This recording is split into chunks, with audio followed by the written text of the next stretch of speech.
دو نمازیں فرض تھی موسیٰ علیہ السلام پر اور ان کی امت پر.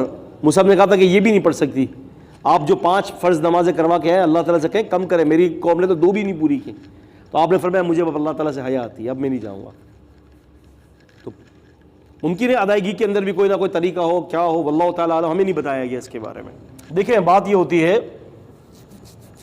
ثم الی مرجعکم, پھر تم میرے پاس آؤ گے, فاحکم بینکم یوم القیامت فیما کنتم فیہ تختلفون, پھر میں قیامت کے دن فیصلہ کروں گا جس میں تم اختلاف کر رہے ہو.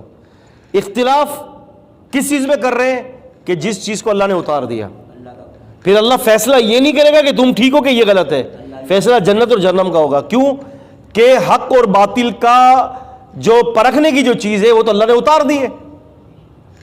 ایک آدمی کہتا ہے کہ نبی عالم الغیب ہے, اور قرآن یہ کہہ رہا ہے کہ نبی عالم الغیب نہیں ہے, اور تم جگہ رہے ہو اس بات کے اندر, تو اب قیامت کے دن اب اس بات میں فیصلہ نہیں ہوگا, جنت اور جہنم کا فیصلہ ہوگا. کیا سمجھے؟ تختلفون, جس میں تم اختلاف کرتے ہو اس میں فیصلہ ہوگا. اب کیا اگر قیامت کے دن فیصلہ ہوگا تو کیا اب اللہ تعالیٰ نے کوئی فیصلے کی کتاب نہیں نازل کی؟ بہت سارے لوگ کہتے ہیں بھائی ہمیں سمجھ میں نہیں آتا, یہ قیامت میں اللہ فیصلہ کریں گے, ہر کوئی اپنی اپنی بول رہا ہے, ہر کسی کے اپنے اپنے دلائل ہیں. نہیں, ایسا نہیں ہو سکتا. صراط مستقیم ایک ہی ہے.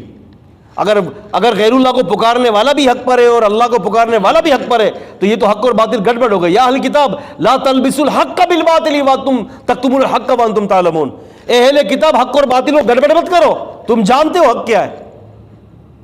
تو اگر اللہ تعالیٰ نے یہاں پر کسی چیز کے بارے میں حق نہیں اتارا تو پھر یہ کتاب کا فائدہ کیا؟ آپ سمجھ رہے ہیں؟ پھر کتاب کا فائدہ کیا ہے؟ پھر کتاب کا فائدہ تو اسی وقت ہوگا کہ جب کتاب فیصلہ کر دے گی. اور ہم نے سورہ فرقان میں پڑھا ہے تبارک الذی نزل الفرقان علی عبدہ لیکون للعالمین نذیرا. اس کتاب کو اللہ نے فرقان کہا ہے. فرقان کس کو کہتے ہیں؟ فرق کرنے والی چیز, حق اور باطل کو فرق کر رہی ہے, صحیح اور غلط کو فرق کر رہی ہے, جائز ناجائز کو فرق کر رہی ہے, اور غلط اور صحیح کو فرق کر رہی ہے جی, حرام اور حلال کو فرق کر رہی ہے, شرک اور توحید کو فرق کر رہی ہے. تو یہ ساری چیزیں فرق کرنے والی چیز ہے نا, فرقان اسی کو تو کہا جاتا ہے.